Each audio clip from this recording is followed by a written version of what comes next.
All right, so we are starting chapter 8. And chapter 8 is all about measuring shapes.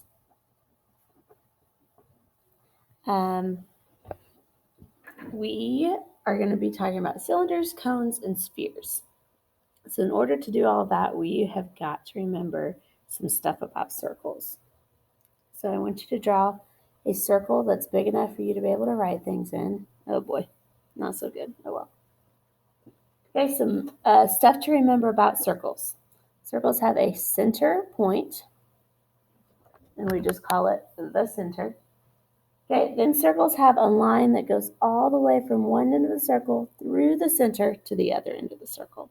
You could draw it here, you could draw it there, there. Really, it could go anywhere. And we call this line the diameter. Okay, circles also have another line that looks like this, and that line is called the radius. Now, there is a relationship between the radius and the diameter. That relationship is your diameter is 2 times your radius. So remember, if I tilted this up here, it would take 2 radii. It would take 2 radii to equal the diameter. So let's say my diameter is 12, then my radius would have to be 6. Other way around, let's say my radius is 5, then I know my diameter would be 10 because I'd have 2 5s there. Okay, so then what do we call the around of the circle? Not the inside, just if we took this line and we stretched it out to measure it. We would call that the circumference. Okay, and the circumference formula, if you look at your little reference sheet, there it is. C equals pi diameter. So 3.14. And then we talked about diameter. Sometimes instead of the diameter, all we have to do is take 2 times our radius. Oh, wow. Should be radius there, not that. All right, and then we also have the area of the circle, which we know is the whole inside there. And the area formula is pi r squared. Okay, so that's just some recap on cylinders, circles. Wow, it's Monday and I cannot speak. A recap on circles. Woo. So what we are doing today is 8.1. And we are doing the surface area of cylinders. So we did surface area of prisms and pyramids kind of as a review. Let me go get a cylinder real quick.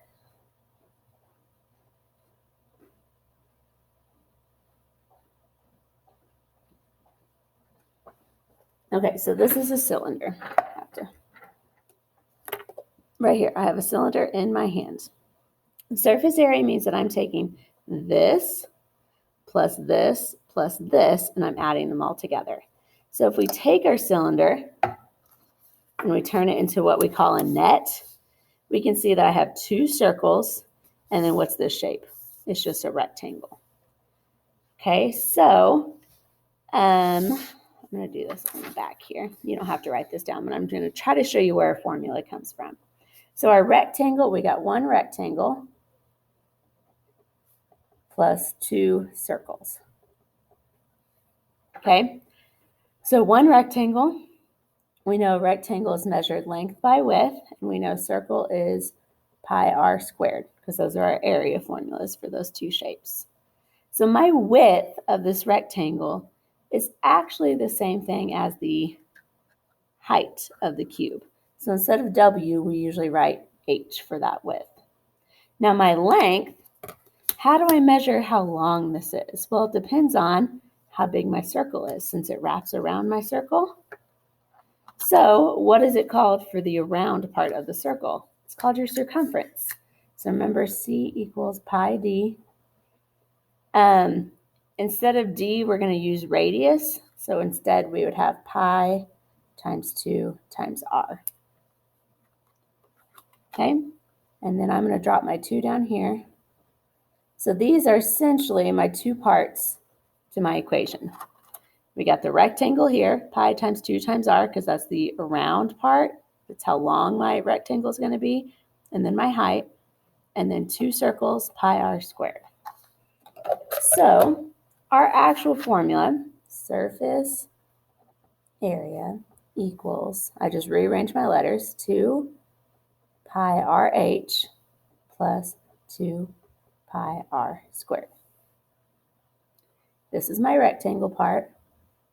This is my circle part. Okay, and this is also, sometimes you'll hear this as the lateral area. And so if it asks for the lateral area, you are just using that part of your equation.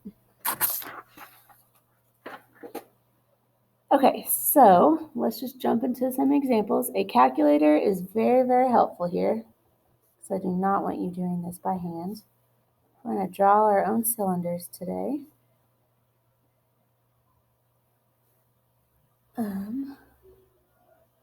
2 meters. Let's do 7 meters. Okay, so the first thing we do is we write down our equation. I know it seems repetitive, but the more that you write it, the more you're going to remember it as well. And then I just plug in what I know. So 2, drop down by 2. And that 2 is always going to be there. That never changes. It's always going to be a 2. Instead of pi, we use 3.14.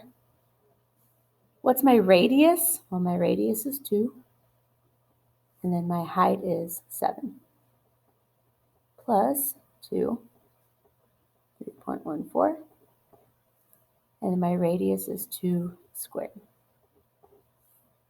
Okay, whenever you go to put this in your calculator, you do not have to use parentheses. I just do it to help separate so everything doesn't look like decimals instead of dots. So I'm going to put this in my calculator here. Times 3.14 times 2 times 7. Now, some of you like to hit equal there and write that down. That is fine if that is you. And then do 2 times 3.14 times 2 squared. 25.12. And then I can just add that back together. And I get 113. We always round to the nearest 10th spot, so the 4 doesn't bump that up, so it just stays 113. Okay, or I'm going to show you how you can type it all in at once. So you could type it all in and you should get the same thing, just depending on how good you are at typing on a calculator. I think you'd be surprised at how easily you can mess something like this up. Then I put my units, and it's going to be squared because we're still doing area. All right, and that's it. As I say that, I know that looks like a heck of a lot, but really, it all comes down to how well you can use this wonderful thing. Okay, so let's do example number 2. Let's draw one sideways this time. I'm going to say this is, let's do 7, and this is 10. Let's do centimeters this time. Okay, so the difference between this right here is this is my diameter. So whenever I go to put in my equation, do you guys see a D anywhere in here for diameter? No, it's only an R. So we have to turn that into our radius. All we have to do to turn that into our radius is just divide it by 2. So 7 divided by 2 gives me 3.5. So remember to use 3.5 in here as R instead of 7. Okay, so I want you on your own to try to set this up. I'll set it up too. I just won't jab while you do it.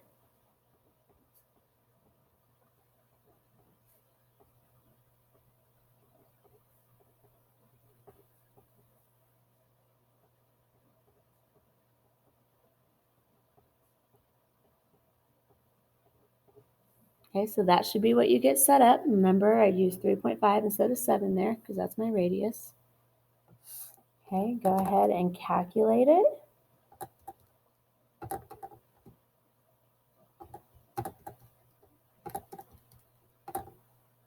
You should get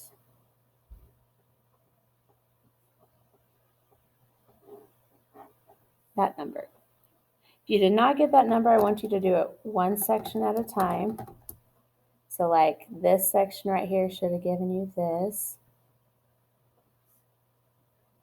That section right there should have given you this. So if you messed up and you didn't get that, try doing it one section at a time and see if you can figure it out that way. All right, example number 3. Find the area of the label of a can of tuna with a radius of 5.1 centimeters and a height of 2.9 centimeters.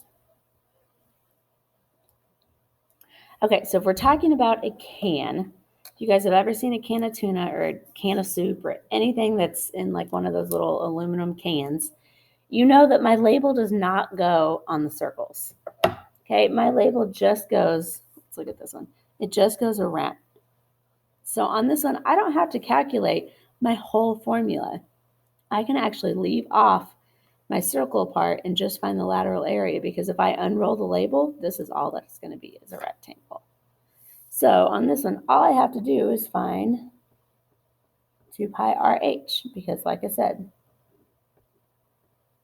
my label is just going to be the rectangle there.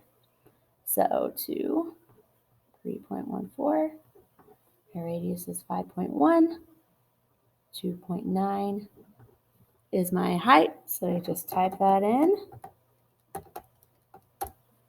and round to the nearest tenth, so 92.9 centimeters squared. Okay, on your Go Formative, don't forget to put your units.